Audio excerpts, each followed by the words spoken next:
একটাই বাচ্চা, এই বাচ্চাটাকে বাঁচানোর অনেক চেষ্টা করছি কিন্তু পাচ্ছি না। আমাদের দোয়া করবে, আমার বাচ্চাটা একটু কাঁদছো কেন ময়না? আল্লাহ আল্লাহ আছে, আল্লাহ সব অসুখ ঠিক করবে, আল্লাহ অসুখ দিয়েছে। তুমি কান্না করো না ময়না। আজকে আমরা এই ভিডিওটা করতে বাধ্য হয়েছি কারণ আমার পাশে যে ছোট্ট বাচ্চাটাকে দেখতে পাচ্ছেন এর নাম হচ্ছে ইয়াসফি। আসলে এই ইয়াসফির বাসায় আমরা কেন এসেছি সেই সকল কিছুই আজকে এই ভিডিওর মাধ্যমে আপনাদেরকে জানাতে চাচ্ছি। তো আপনারা একটু ভালোভাবে ভিডিওটা দেখেন আর অবশ্যই এই ভিডিওটা দেখে যদি আপনাদের কাছে মনে হয় যে না আসলেই এরা অনেক সমস্যার মধ্যে আছে, লাইক কমেন্ট করে অবশ্যই একটা শেয়ার করে এই বাচ্চাটার জন্য সহযোগিতা করবেন। আর একটা কথা হচ্ছে যে আমাদের এখানে সব হচ্ছে রিপোর্ট আছে, এখানে সব পরীক্ষা রিপোর্ট আছে। এখানে সমস্যাটা হচ্ছে আপনার ওর যে সবার যেরকম হচ্ছে বুকের যে রগ থাকে এই রগের এখানে ছবি তোলা আছে।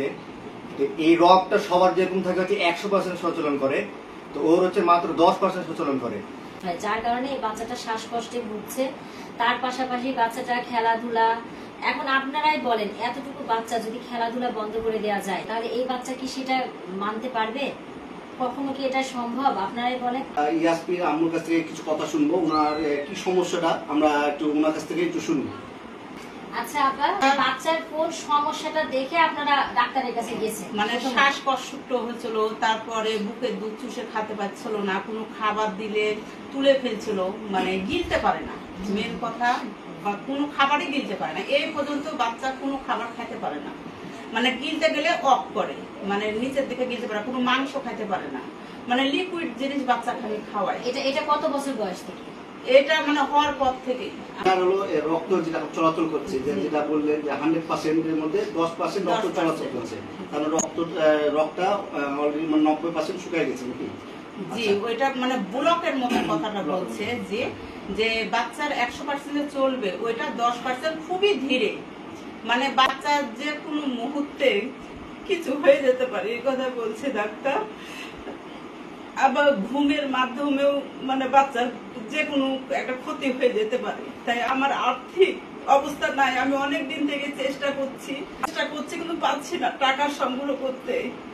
আপনারা এটা কত বছর ধরে করছেন? এটা তাও আমরা 2-3 বছর থেকে চেষ্টা করছি কিন্তু পাচ্ছি না।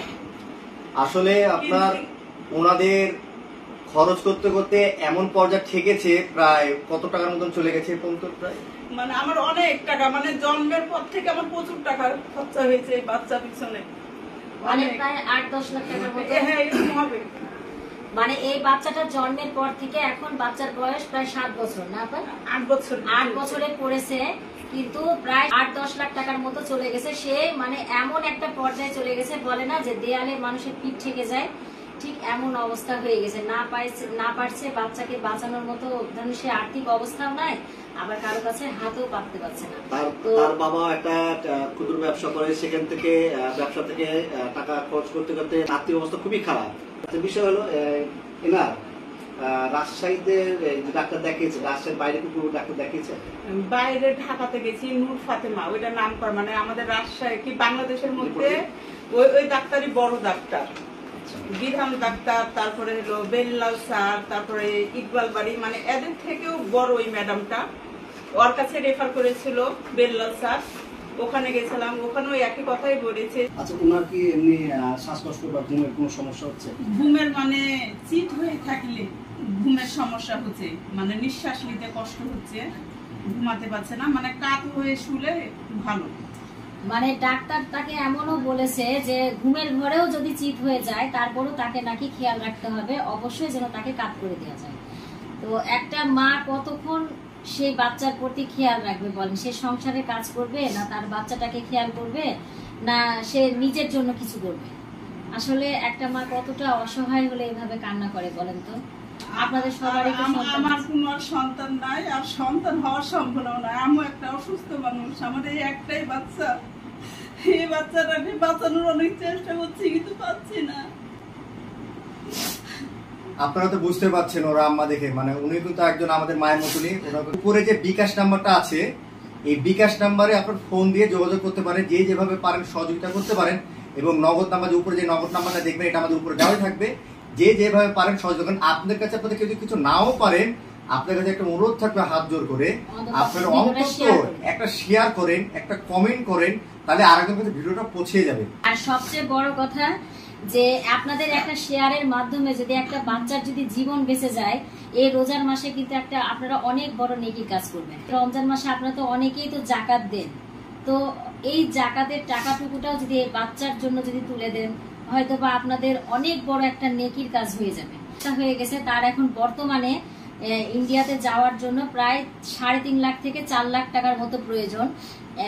তাদের দেয়ালে এমন ভাবে পিঠ ঠেকে গেছে যে এই 3.5 লাখ থেকে 4 লাখ টাকা এখনকার যুগে হয়তো বা আপনাদের কাছে অনেক কিছু নাও হতে পারে, কিন্তু সেই পরিবারের জন্য অনেক কিছু।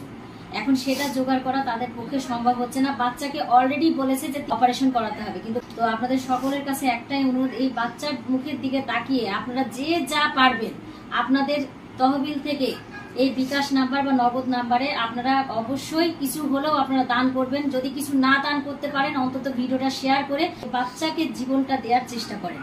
কারণ আপনার ঘরেও এরকম ফুটফুটে সন্তান আছে, হয়তো বা এই সন্তানের দিকে তাকালে একবার আপনার সন্তানের কথা চিন্তা করে দেখবেন যে এরকম ঘটনা তো আপনাদের সাথেও ঘটতে পারতো। যদি আপনাদের মাধ্যমে যদি একটা বাচ্চার যদি উপকার হয়, তাহলে তো আর এই রমজান মাসে তো ধরেন এর থেকে বড় কিছু আর না। বিকাশ নাম্বার আর নগদ নাম্বার কিন্তু সম্পূর্ণই তার মা বাবার থাকবে। আপনারা যোগাযোগ করবেন। যদি মনে করেন যে না আমরা তাদের ঠিকানায় এসে বাচ্চাকে নিজের চোখে দেখে তারপর দান করব, সেটাও করতে পারেন, কোনো সমস্যা নাই। আমরা শুধু এসছি এই বাচ্চাটার মুখের দিকে তাকিয়ে তাকে সাহায্যের জন্য, এর মধ্যে আমাদের কোনো বেনিফিট নাই।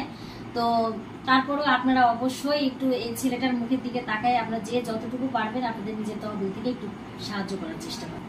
কিছুদিন আগে আমার বাচ্চা মানে রমজানের 2 দিন আগে মানে আমি প্রায় 10 দিনের মতন সরকারি মেডিকেলে ভর্তি ছিলাম। ডাক্তার আমাকে আর্জেন্ট ভাবেই বলছে যে আপনারা বসে থাকেন না, আজ পারলে কাল করেন না, বাচ্চাটাকে নিয়ে আর্জেন্ট ভাবে বাইরে দিয়ে যান, দিয়ে দেখান। আমাকে এই কথা বলেছে, ইন্ডিয়া যাওয়ার কথা বলছে যে আপনারা আজ পারলে কাল করেন না, এই কথা বলেছে ডাক্তার। হ্যাঁ দেখেন ওর মায়ের কান্না দেখে বাচ্চাও কান্না করে ফেলছে। আসলে এই পৃথিবীতে কে না থাকতে চাই বলে? সবাই এই পৃথিবীর আলো দেখতে চায়। কেউ কি চাইবে যে কখন এই দুনিয়া ছেড়ে চলে যায়? যদি আপনারা কিছু নাও দিতে পারেন, অনুরোধ থাকলো আপনাদের সকলের কাছে এই ভিডিওটা বেশি বেশি করে শেয়ার করেন, যেন এমন এমন মানুষের কাছে পৌঁছায় যেন তারা একটু হলেও এই বাচ্চাটাকে সাহায্য করে তার মা বাবার কাছে তার বাচ্চাটাকে ফিরিয়ে দিতে পারে। ঠিক আছে, সবাই ভালো থাকবেন, সুস্থ থাকবেন, আল্লাহ হাফেজ।